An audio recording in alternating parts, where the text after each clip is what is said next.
¿Qué tal? ¿Cómo están? Muy buenas noches. Gracias por su sintonía. Soy Eduardo Arévalo y esto es Debate. Esta noche tenemos el gusto de recibir en los estudios al doctor Oscar Picardo, director del Instituto de Ciencias y Tecnología e Innovación de la Universidad Francisco Gavidia, a quien le damos la más cordial bienvenida. Doctor, gracias por acompañarnos. Un gusto de estar con tu programa, con tu audiencia y conversando de temas importantes para la realidad nacional. Y precisamente de temas de realidad nacionales que le hemos invitado por un artículo que ha publicado que nos llamó la atención, doctor, para poder analizarlo. Vamos por partes en el cual se mezcla específicamente el plan control territorial, el régimen de excepción y el tema educativo. Vea, cómo converge es lo que vamos a estar pues desarrollando esta noche. Pero antes, en términos generales, veníamos de un plan control territorial y es lo que usted pues plantea en ese escrito, en esa publicación, en el cual habíamos estado desarrollando antes del régimen de excepción. Claro, bueno, yo creo que para poner en contexto los grandes problemas sociales que tiene el país, que los venimos arrastrando desde hace muchas décadas, todos tienen un génesis, una etiología, una razón, no son casualidades. Tanto el fenómeno de pandillas como el tema migratorio, como el empleo informal, que son los grandes elementos que están siempre obstaculizando el desarrollo, tienen a la base, uno de los grandes problemas que hay a la base está vinculado al sistema educativo. Y sobre todo a un fenómeno muy particular que es el de la deserción escolar. Desde los años 90, desde que comenzó la reforma educativa, siempre se identificó una caída en la matrícula justamente entre tercer ciclo y educación media, ¿verdad? Séptimo, octavo, noveno grado, primero y segundo año de bachillerato. En ese segmento hay una caída. Y quizás para hacerlo más gráfico voy a utilizar mis dedos. De cada 10 estudiantes que están en sexto grado, 10 estudiantes, 6 abandonan la escuela. Y nos quedamos con 4, que son los que se gradúan de bachillerato. Los 70.000, 80.000 bachilleres que se gradúan es el 40% de la matrícula, ¿verdad? Eso lo quiero recalcar. De cada 10 que están en sexto grado, perdemos 6, nos quedamos con 4. De esos 4, solo 2 van a entrar a la universidad y de esos 2 que entran a la universidad, solo 1 se gradúa de educación superior. ¿Y esto por qué? ¿Es un tema económico? ¿Es un factor social? A la base de eso, la deserción escolar tiene varios elementos que se han estudiado muchísimo. La principal razón, hay razones internas y externas, o endógenas o exógenas, como se le llama. Los hipotes y las chicas empiezan a abandonar en tercer ciclo. Una razón es por factores económicos, ¿verdad? Empiezan a aportar a la economía familiar. Otro elemento es por violencia y control territorial, ¿verdad? Si tú vivís en una comunidad y tenés que ir a hacer el bachillerato a otra comunidad y hay temas de movilización y de controles de pandillas, lamentablemente, y eso hace que mucha gente no se arriesgue. Luego hay también aspectos educativos, internos, pedagógicos, es decir, niños o niñas que no aprendieron bien matemáticas en educación básica, cuando llegan a tercer ciclo, que les toca álgebra, que les toca ecuaciones, no entienden y desertan, ¿verdad? Es un conjunto de problemas externos del ambiente e internos de la escuela que están a la base de la deserción. Pero lo curioso es que eso lo hemos visto, ¿verdad? Durante 30 años y y no se han diseñado soluciones para resolver ese problema. ¿Y por qué es grave? Porque esos 6 desertores de cada 10 son justamente los que van a engrosar las filas de pandillas, migrantes o trabajo de baja remuneración, porque al no terminar el bachillerato ni siquiera podés aspirar a veces a un trabajo con el salario mínimo. Entonces son jóvenes que sus oportunidades quedan truncadas, ¿verdad? Entonces todo esto alimenta este fenómeno de violencia, el fenómeno de pandillas, el fenómeno migratorio, y se sigue alimentando, porque eso sigue sucediendo, no lo hemos parado. Ahora, habrá también una consideración para aquellos casos de familias que dicen, mira, bueno, hasta bachillerato ya es suficiente, o sea, ya hay que ponerse a trabajar, hay que llevar ese ingreso a la casa y bueno, con esto ya tenemos suficiente, tu papá fue así, y ya sea como una meta ese tema. O sea, es difícil de entenderlo, de no comprender cómo no buscar superarse, pero son casos que pasan. Claro, sobre todo en el área rural, por ejemplo, uno identifica que a veces las familias se conforman con que los niños o niñas aprendan a leer y escribir. Y ya una vez que logran eso, terminan quinto, sexto grado, ya van a tareas agrícolas, ayudar a los padres, en los diversos oficios o en lo que trabaje la familia, ¿verdad? El problema también acá hay otro tema un poco profundo que se llama valorización social de la educación. ¿Estudiar para qué? Si tú vivís, y me voy a situar en Arambala, en Morazán, ¿verdad? Yo vivo en un cantón de Morazán que se llama Arambala. Mi escuela ahí, lo que estoy diciendo es hipotético. Claro. Mi escuela llega ahí hasta sexto grado. Si quiero terminar noveno, me tengo que ir de Arambala a Perquín, termino noveno. Si quiero estudiar bachillerato, me tengo que ir de Perquín a San Francisco Gotera y termino bachillerato. Y si quiero estudiar la universidad, tengo que ir a San Miguel. La pregunta es, ¿y yo voy a regresar a Arambala una vez que me he graduado? ¿Qué me ofrece Arambala? Y en Arambala lo que hay es milpa. Entonces, muchas familias, al ver su entorno con pocas oportunidades de desarrollo profesional, la gente no le ve sentido a veces estudiar para qué. ¿En qué va a cambiar mi vida si sigo avanzando en la educación? Parece bastante lógico, ¿verdad? Y todos decimos, bueno, yo quiero que mi hijo termine bachillerato, que ingrese en la universidad, pero a veces eso no es tan obvio en el área rural, porque el entorno rural, desde el punto de vista de articulación entre la oferta laboral y la oferta académica, no está muy articulada. Entonces la gente, creo que eso es un elemento que hay que poner sobre la mesa, no termina valorando la educación. Además, hay un estudio de un economista muy destacado que se llama Mauricio González Orellana, que ha escrito sobre la tasa interna de retorno de la educación, y en El Salvador estructuralmente es negativa. ¿Y qué significa eso? Que lamentablemente a veces estudiar más no significa ganar más. Y eso es un tema grave. Y uno escucha a muchos jóvenes, no, yo terminé mi carrera universitaria y ahora lo que tengo es un empleo en un call center. Soy ingeniero, soy licenciado, no hay tampoco muchas oportunidades laborales. Entonces toda la inversión que tú haces en educación es difícil que tenga retorno en tu vida, ¿verdad?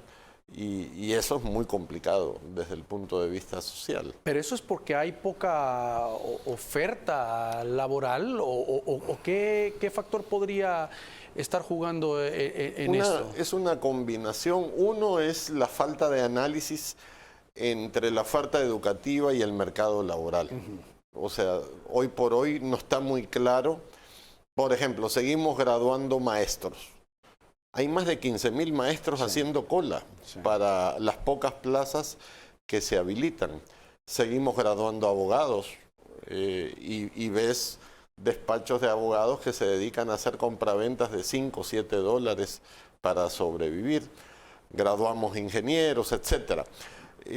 Entonces yo creo que la articulación entre la oferta, tiene que haber un análisis de qué están formando las universidades y cuáles son las oportunidades de empleo. Probablemente tengamos necesidades en el campo de inteligencia artificial o de Big Data y ninguna universidad lo esté haciendo, ¿verdad? O sea, hay una demanda de empleo no satisfecha y de repente estamos saturando el mercado laboral con un montón de profesiones, chef, comunicadores, abogados, contadores, que probablemente no van a conseguir empleo.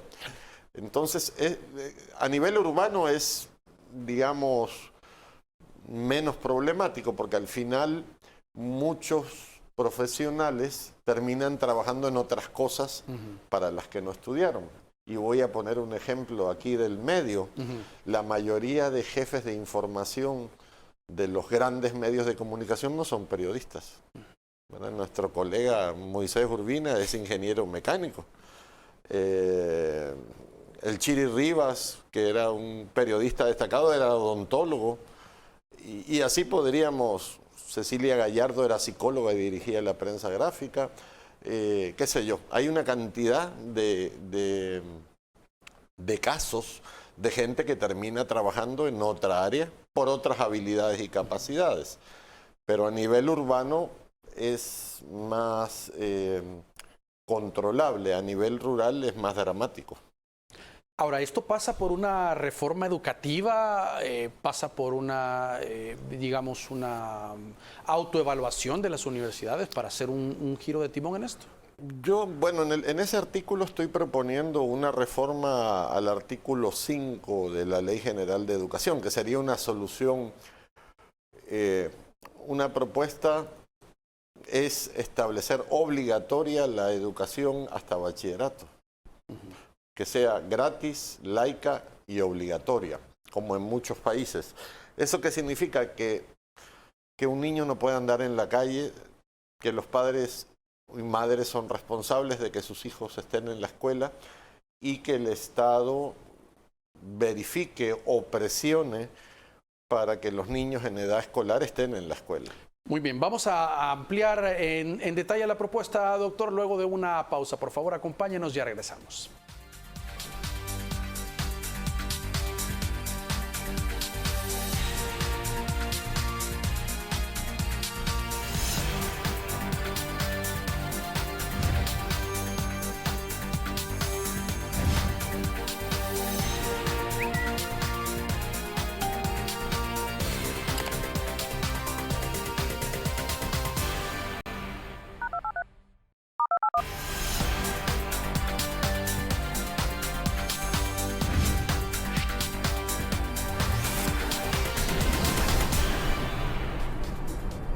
Muy bien, gracias por continuar con nosotros. Muy bien, doctor. Estábamos hablando de la propuesta concretamente planteada en el artículo. También decía una reforma para que la educación media pudiera ser gratuita, laica y obligatoria. ¿Es así? Correcto, sí. Establecer la obligatoriedad. Actualmente el artículo 5 dice que la educación parvularia es gratis y obligatoria. Parvularia y básica, ¿verdad? Hasta ahí llega. El problema es que la deserción empieza después de educación básica.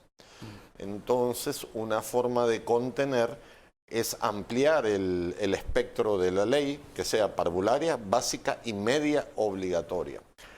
Eso, obviamente, actualmente no estoy seguro si el Estado, si el gobierno controla la obligatoriedad de la educación básica. En el pasado, algunos programas de subsidios te exigían que el niño tiene que estar vacunado y en la escuela, si no, no tenés derecho a subsidio. Inclusive se pueden ampliar otros condicionamientos. Por ejemplo, si tú vas a sacar el DUI y tenés hijos, presentar la matrícula escolar o el NIT o cualquier otro subsidio, el gas, es decir, generar presión, algún mecanismo de presión para que si tienes hijos estén en el sistema escolar. Yo creo que eso sería muy beneficioso, además elevaría la escolaridad promedio del país y tendríamos un mejor desarrollo, digamos, para atraer otro tipo de inversión, ¿verdad? Porque actualmente una de las características del país es que atraemos inversionistas para maquilas, que no requieren un nivel de escolaridad tan alto. Entonces, al elevar la escolaridad promedio, creo yo que podríamos atraer otro tipo de inversiones. También creceríamos en ciudadanía, ¿verdad? Una ciudadanía más educada, más culta, mejor formada, y obviamente disminuiría los aspectos de migración, de pandillas y de trabajos con baja calificación. ¿Por qué laica? Laica, dentro de la configuración de los sistemas nacionales educativos, cuando el Estado, en teoría nuestro Estado es laico, a veces hay cosas que no concuerdan. Primero, evitar el problema de la fragmentación con las religiones, ¿verdad? El Estado se tiene que dedicar a formar ciudadanos. En la familia puede ser cristiano, puede ser musulmán, puede ser judío, etcétera, ¿verdad? Ya es una decisión familiar. Para concentrar toda la capacidad educativa justamente en lo educativo y no en nuestros aspectos religiosos, ¿verdad? Algunos diputados han propuesto la lectura de la Biblia en las aulas, y eso en realidad no va a solucionar mayor cosa. Va a generar un problema. ¿Cuál Biblia? La Reina Valera, la Vulgata, la del libro Mormón, la de los Testigos de Jehová, etcétera. Y el docente tampoco tiene competencias teológicas para hacer interpretación de texto bíblico, ¿verdad? Que a veces la Biblia genera algunas polémicas o preguntas, ¿verdad? Y probablemente el docente no tenga esa capacidad. Entonces creo que es importante concentrarnos en un proyecto gratuito, laico y obligatorio hasta al menos 11 grados. Muy bien, obligatoriedad, es decir, ¿existirían consecuencias legales para padres que estén, digamos, sus hijos en la edad escolar y que digan, no, mejor que se quede en la casa o que se ponga a trabajar y que ayude y que no cumplieran con este requisito? Pueden haber, digamos, lo normal es que haya, más que consecuencias legales, mecanismos de presión, condicionamiento a solvencias, documentos gubernamentales. Podría haber alguna consecuencia, por ejemplo, uno ve a veces los niños que están en la calle limpiando vidrios de los carros, esos niños no deberían estar ahí. Claro. Y digamos, a la hora de ver esos niños, habría que, digamos, entre comillas, retenerlos, ir a donde su familia, porque estos niños están limpiando vidrios y no están en la escuela, ¿verdad? Podría haber alguna multa también para aquellos padres que tengan hijos y estos no estén en la escuela, pero creo que con condicionamientos documentales, no acceso a pasaporte, no acceso a DUI, a NIT, a solvencias, podría ser un mecanismo, digamos, viable para implementar esto. Ahora, ¿tendrá el gobierno la capacidad para, porque esto requiere una inversión grande, para decir, ok, podemos hacerlo hasta ese nivel? El sistema educativo público está funcionando, es decir, y tiene la capacidad, y no requeriría, digamos, mayores cambios, porque los institutos nacionales siguen brindando sus servicios de educación media. Lo que pasa es que empiezan a desaparecer los alumnos, ¿verdad? En séptimo, octavo, noveno, décimo, se empiezan a ir. Entonces, no es que tenés que crear nueva infraestructura. Quizás si se garantizaría la obligatoriedad hasta onceavo, vas a tener un poco de más alumnos y algunos costos recurrentes internos, pero digamos no implica mayores inversiones porque los servicios educativos se ofrecen. Lo que pasa que empiezan a disminuir y en aulas donde tenías 40 alumnos terminas con 20, con 15. Y creo que además se ocuparía mejor la infraestructura escolar, que sabemos que en muchas escuelas o institutos nacionales se han tenido que cerrar secciones por falta de estudiantes. Ahora, doctor, también se podría apostar, digamos, por una certificación de capacidades y competencias para aquellos, queda planteado, que no tienen como meta estudiar una carrera universitaria. Claro. Es decir, sería obligación, digamos, con la propuesta retomándola, hasta bachillerato. Okay. Después alguien dice, no, pero yo no quiero estudiar en la universidad. Claro. Correcto, ese es un buen punto. Yo creo que parte de algunos cambios que habría que hacer a partir de probablemente 9º grado, primero y segundo año de bachillerato, es modificar el currículum para habilitar laboralmente al joven. Es decir, no todos van a ir a la universidad, por lo tanto, se pueden certificar competencias en algunas materias para habilitación laboral en función de las necesidades locales. Por ejemplo, si estamos en el Instituto Nacional del Departamento de la Libertad, obviamente la vocación del departamento es más turística, por lo tanto se puede fortalecer programas de inglés, programas para guías turísticos, programas enfocados a servicios de restaurantes, hostelería. Entonces, puedes crear cursos que certifiquen y formen jóvenes para esos servicios. Si estás viviendo en otro departamento donde la vocación es más agrícola, sea Morazán o Cabañas, pues podrías reorientar la formación extracurricular de cursos para formar en necesidades de servicios agrícolas, ¿verdad? Sea ganado, sea, qué sé yo, cualquier otra, quesos, lechería, otro tipo de necesidades que tenga el departamento. O sea, ir estudiando el mapa del país para ir viendo las necesidades vocacionales que hay en cada departamento e ir creando opciones, bien sea curriculares o extracurriculares, para aquellos jóvenes que no van a ir a la universidad. De hecho, por ejemplo, en Alemania, tengo entendido que ya a partir de lo que equivale a tercer ciclo, según las notas, el sistema alemán te dice, tú vas a la universidad, tú no vas a ir a la universidad. Y si tú no vas a ir a la universidad, tu formación va a ser más técnica, no tan académica. Tú no necesitas matemáticas sofisticadas, ecuaciones diferenciales. Tú vas a necesitar otro tipo de habilidades técnicas importantes, pero técnicas, ¿verdad? Los jóvenes que tienen un desempeño más destacado los preparan para la universidad, y eso creo que al propio estudiante le gustaría mucho más, ¿verdad? Porque le están preparando para algo útil. Ahora, ya hace un trabajo en ese sentido muy bueno, hay que decirlo, INSAFORP.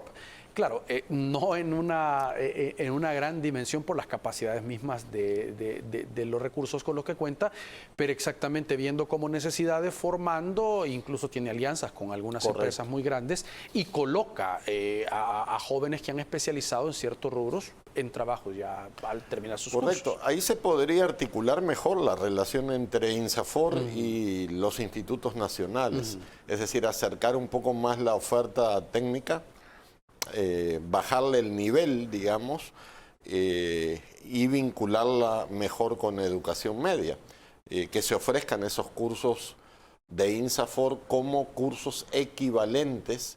Eso requiere, digamos, flexibilidad curricular. O sea, tú en la malla curricular tradicional tenés básicamente 4 materias: matemáticas, ciencias naturales, que es biología, química y física, lenguaje y literatura, y estudios sociales. Entonces, si tú identificas ya a los jóvenes que no van a seguir a la universidad, podés sustituir, por ejemplo, matemáticas y ciencias naturales, incorporar cursos técnicos que tengan valor académico y que le den el título de bachillerato. Entonces el joven va a tomar materias de lenguaje y literatura, estudios sociales y un par de cursos de habilitación laboral. Uno puede ser idiomas, inglés, ¿verdad? Para servicios turísticos, de hostelería, etcétera. Otro podría ser algunos cursos técnicos, y eso los puede brindar INSAFOR o universidades en conjunto. En México, por ejemplo, todas las universidades tienen su prepa. ¿Qué es la prepa? Es donde forman a sus propios bachilleres para entrar a la universidad. Aquí no se suele hacer, se intentó hacer con los Megatec. Megatec integraba tercer ciclo, media y superior. El problema fue que el experimento quizás empezó mal, porque empezó la Unión y empezó a formar cuadros técnicos para el puerto de la Unión. El problema es que el puerto de la Unión todavía no funciona. Nunca despegó. Entonces perdió el sentido un poco la formación, y formamos cuadros para Puerto Cortés, Puerto Barrios, para otros países. Muy bien, tenemos que hacer una nueva pausa. Por favor, acompáñenos. Hay otras aristas del tema que vamos a estar abordando esta noche.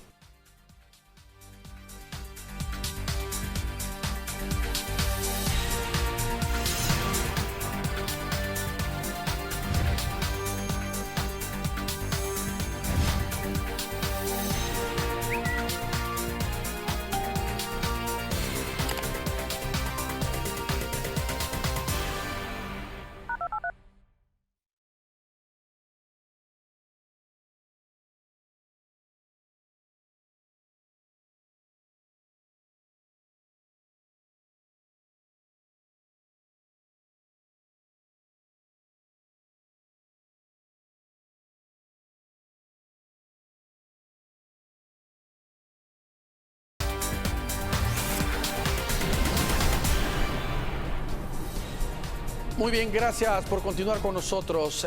Doctor, retomando lo que estábamos hablando, también otro ejemplo, aparte de lo que está en México, es esto de los community college. En Estados Unidos más o menos funciona con esa misma cursos cortos técnicos que son impartidos. Lo importante del modelo de community college, que existe en la mayoría de países de habla inglesa, en Australia, en Estados Unidos, obviamente, son institutos universitarios del nivel superior, comunitarios, en donde ofrecen una amplia gama de cursos cortos, pero esos cursos cortos tienen valor académico. Digamos, voy a poner un ejemplo para ilustrar mejor. Yo tengo un community college en La Libertad y doy un curso para trabajar fibra de vidrio. Luego doy otro curso para refrigeración de alimentos o peces. Luego doy otro curso para reparación de motores de fuera de borda. Y así sucesivamente tengo un conjunto de cursos que responden a las necesidades del entorno. ¿Qué sucede? Que una vez que un joven toma varios cursos de esos cursos tienen valor de crédito académico. Normalmente cada crédito académico equivale a 25 horas, una hora de clase por 2 horas de actividad, lectura o prácticas. Entonces, al cumplir aproximadamente 8 o 10 cursos, ese joven ya tiene derecho a un título de una carrera técnica, ¿verdad? Ya no solo tiene un curso o un conjunto de cursos, sino obtiene un grado. Y ese grado le faculta para terminar una ingeniería posteriormente.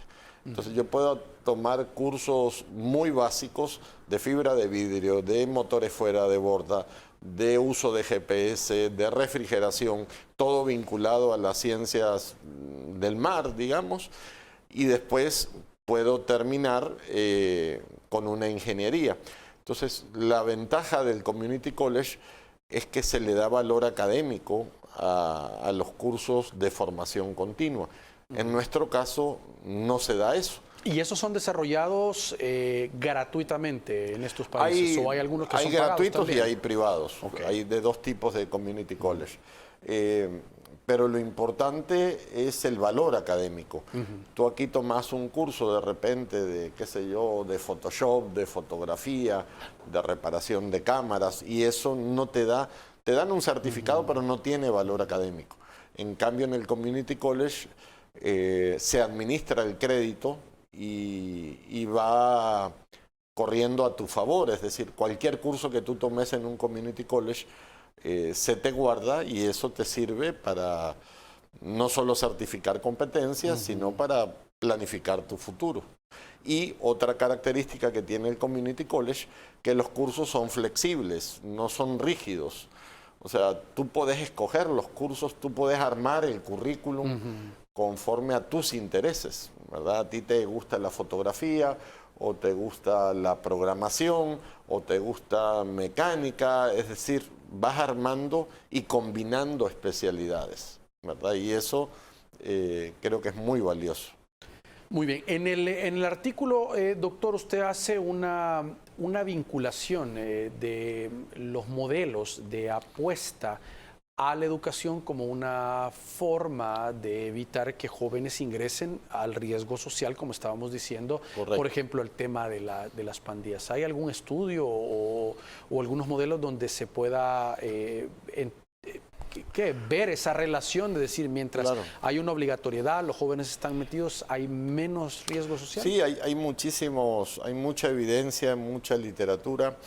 Este fenómeno de pandillas, digamos, parte de su complejidad y de su problemática también responde a un fenómeno de pertenencia. Los jóvenes, cuando abandonan la escuela, los preadolescentes y adolescentes, están en una etapa de desarrollo psicológico muy complicada. O sea, estás definiendo tu identidad, estás desarrollándote, sos intenso, tenés muchos rasgos psicológicos propensos al riesgo, a la aventura, al que nadie te domina, al tú decidir tu vida, rebeldía. Entonces es una etapa muy delicada, y además es una etapa donde tú necesitas pertenecer a algo. Generalmente la sociedad te ofrece espacios de pertenencia, pueden ser iglesias, pueden ser clubes deportivos, etcétera, ¿verdad? En muchas comunidades a veces no hay estos espacios de oportunidades y de pertenencia, y ahí es donde aparecen las pandillas como entre comillas, como una opción, ¿verdad? Donde ellos quieren pertenecer a algo y como no hay, pues se insertan en estos grupos, ¿verdad? Y ahí son aceptados, ahí adquieren una identidad. De ahí viene todo el tema de tatuajes, de grafitis, de ritos, de liturgias que tienen ellos como para iniciarse, etc. Entonces hay que ver toda esa foto compleja para entender el fenómeno, ¿verdad? Y los institutos educativos deberían ser los espacios privilegiados de pertenencia. Si tú ves en Estados Unidos, los college, los community college, tienen un montón de estructuras sociales. No sé si habrás oído hablar, por ejemplo, de las fraternidades. ¿Verdad? Cada college, cada universidad en Estados Unidos tiene un montón de fraternidades, religiosas, culturales, deportivas, de fiestas inclusive, de todo. Entonces cada joven se va identificando con esas fraternidades. Esas fraternidades tienen siglas, que generalmente son letras del alfabeto griego, te dan una identidad, te dan un espacio y te dan un rol, ¿verdad? Para que tú ahí te manifiestes, si es artístico, si es deportivo. Hay fraternidades deportivas donde promueven la excelencia deportiva. Hay fraternidades artísticas donde promueven la excelencia artística, ¿verdad? Al no tener aquí nada de eso, y al aparecer las pandillas como una opción para muchos jóvenes, lamentablemente, ese es el espacio que ellos se encuentran. Y eso es lo que, como Estado, como gobierno, como Ministerio de Educación, tenemos que analizar cuáles son las necesidades de los jóvenes, qué necesitan y qué les ofrecemos, ¿verdad? Cuando tú vas a una comunidad como la Iberia, como la Campanera, y te acercas ahí. Yo me acuerdo que fui un par de veces con este señor que lleva muchos años trabajando, Alejandro Gutman. Cuando llegas a la Campanera, ¿qué hay ahí para los jóvenes? Una cancha polvosa y hacinamiento, miedo, no hay nada, nada más. Entonces, los propios sistemas de autoprotección humana te van llevando a esos grupos, ¿verdad? A veces es como en el discurso este que hablaba el antropólogo Juan Martínez, él quería explicar eso, lo que pasa es que se malinterpretó muchísimo. Digamos, eso es lo que le ofrecía la comunidad a los jóvenes y ese es el rol que están cumpliendo en estas comunidades desfavorecidas porque el entorno no te da mucho de sí. Ahora, este es un trabajo muy de mediano y largo plazo, claro. Hay que decirlo. Esto no es algo cortoplacista, no es de llegar y decir, miren, en 3, 4 meses vamos a ver los resultados. Claro. La comunidad. O sea, esto es bien, o sea, mira, debe ser una política. Sí, lamentablemente nuestros políticos calculan y piensan electoralmente. Nosotros no tenemos políticas de Estado, nunca las hemos tenido por años. Acá hay políticas de gobierno, cada 5 años se reinventa todo. Entonces, este tipo de decisiones para que tengan resultados, las tenés que sostener en el tiempo.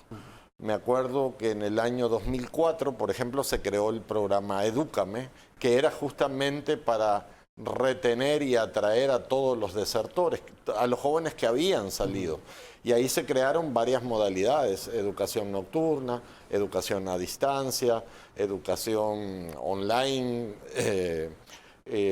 exámenes de suficiencia, cosas que creo que todavía el Ministerio tiene esos servicios. Pero se debilitó el potencial de Edúcame, que buscaba recuperar a esos desertores y lograr los 11 grados de escolaridad. Entonces, pero eso desapareció con el cambio de gobierno en el 2009. Entonces, el Ministerio de Educación cada 5 años se reinicia. Hemos tenido 6 planes. Tuvimos el plan Reforma Educativa en Marcha del 95. Después que estaba Cecilia Gallardo, después llegó Evelyn Yacir de Lobo con Desafíos de la Educación para el Nuevo Milenio, después llegó Darlene Mesa con Plan 2021, después llegó Sánchez Serén con Plan Vamos a la Escuela, después Canjura con El Salvador Educado, después Carla Jananía con el Plan Torogós. Entonces, cada 5 años cambia. Y así no funciona. Tenemos que hacer una nueva pausa. Por favor, acompáñenos, ya regresamos.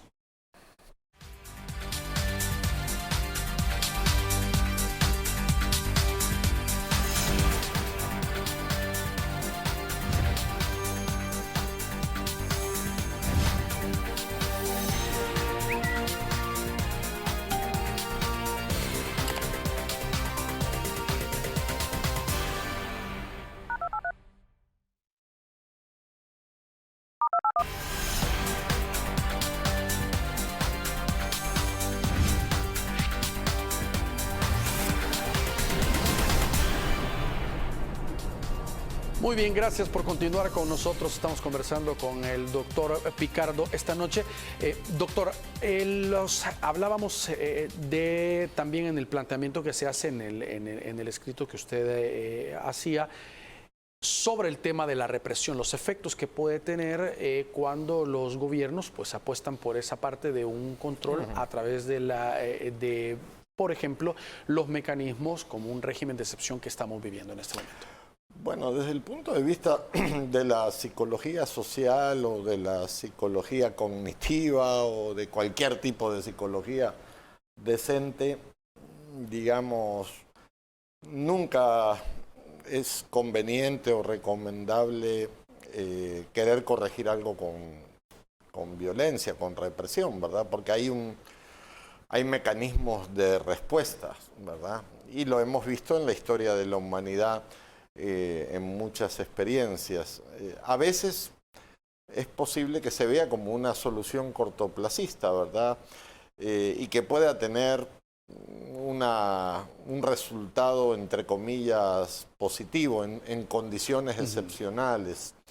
Pero en términos generales, esto que estamos viviendo tiene que ver justamente con cultura, con educación, y la cultura es muy compleja, hay un conjunto de valores, creencias.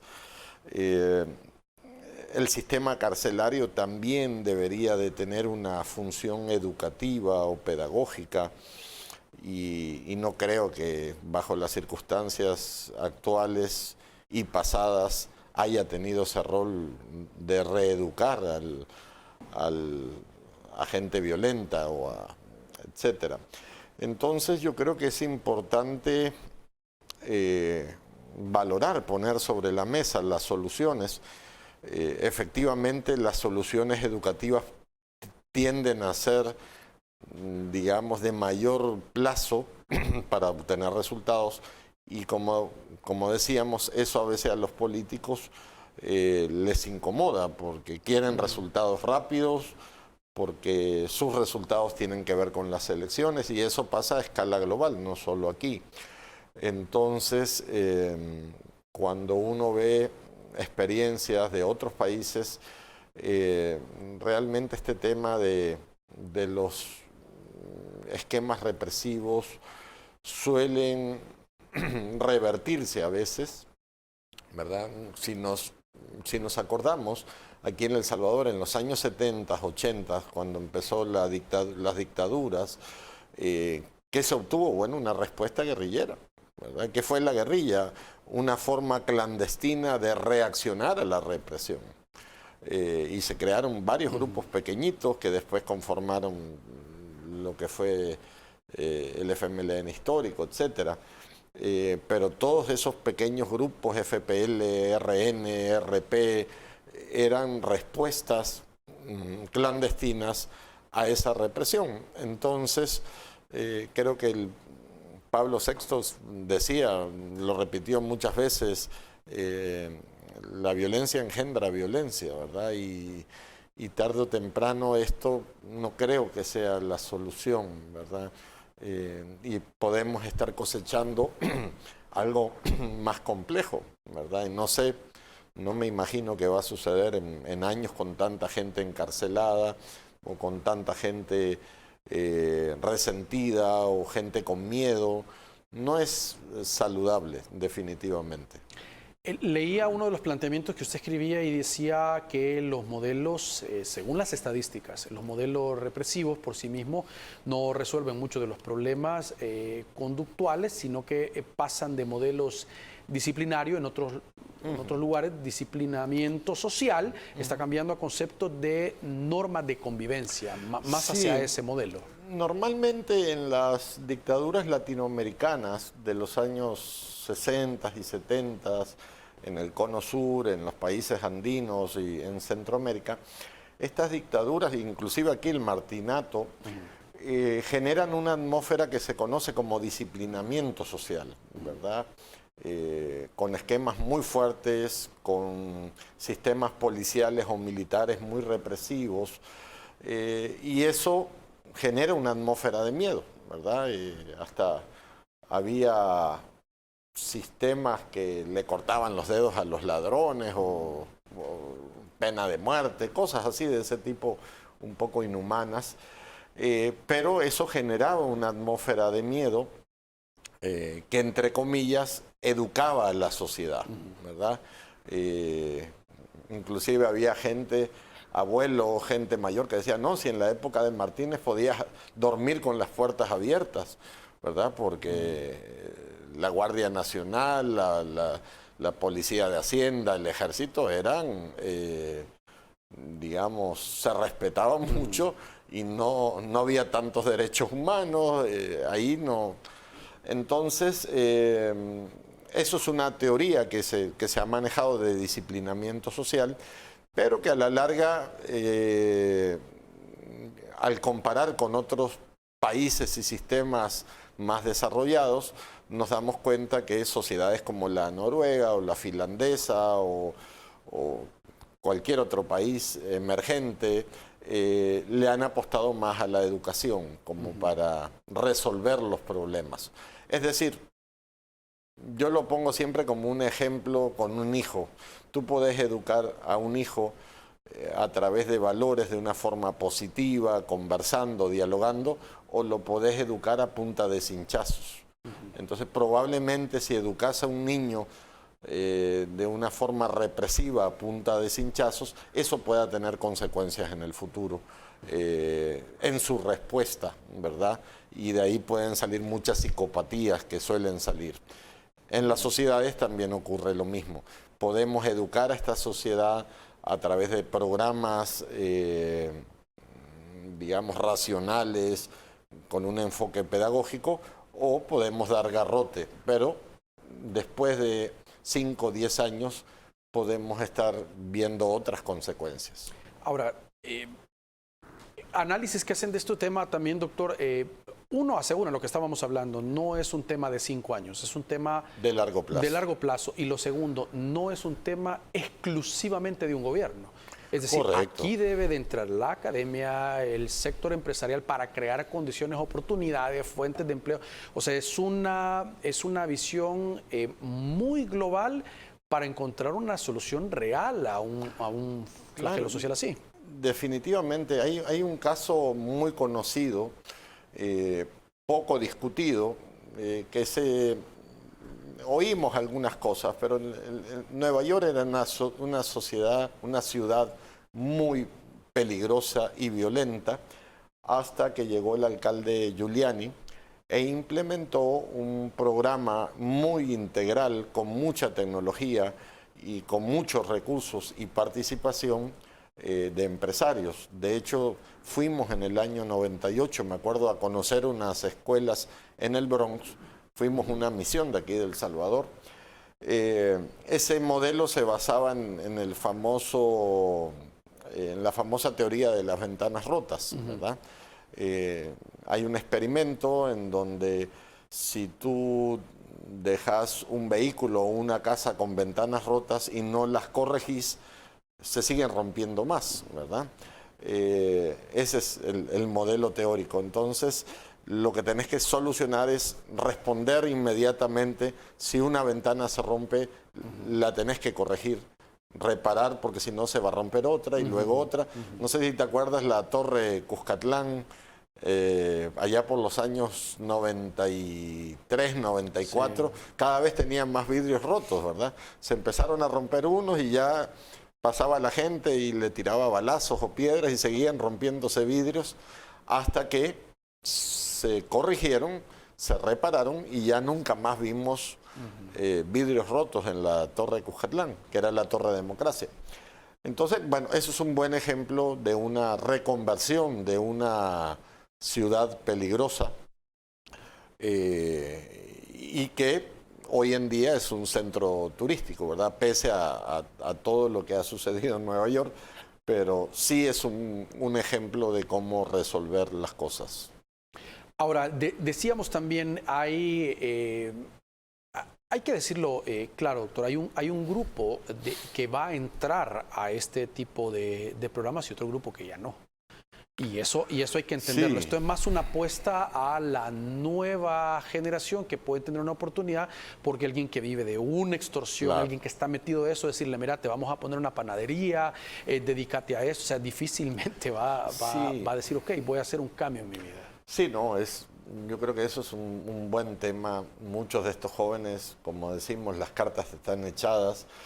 Inclusive al verlos, todos esos cuerpos tatuados, esos rostros tatuados, es sumamente complejo pensar en una reinserción. Hay que buscar herramientas y ojalá se diseñen programas, pero sí tenemos que, como bien dices, pensar en el futuro, pensar en los adolescentes de ahora, los niños que están ahora en 6º grado, en 5º grado, que van rumbo a ese posible panorama oscuro. Tenemos que empezar a diseñarles las oportunidades y a crearles los espacios de pertenencia positivos para que tengan un futuro mejor, definitivamente. Y ver qué hacemos con estos que están en... Yo creo que hay probablemente como 3 tramos, es decir, la generación que viene, la generación que ya está involucrada, pero que está comprometida, pero algo tenés que hacer, y los que ya van de salida, digamos, que ya es poco.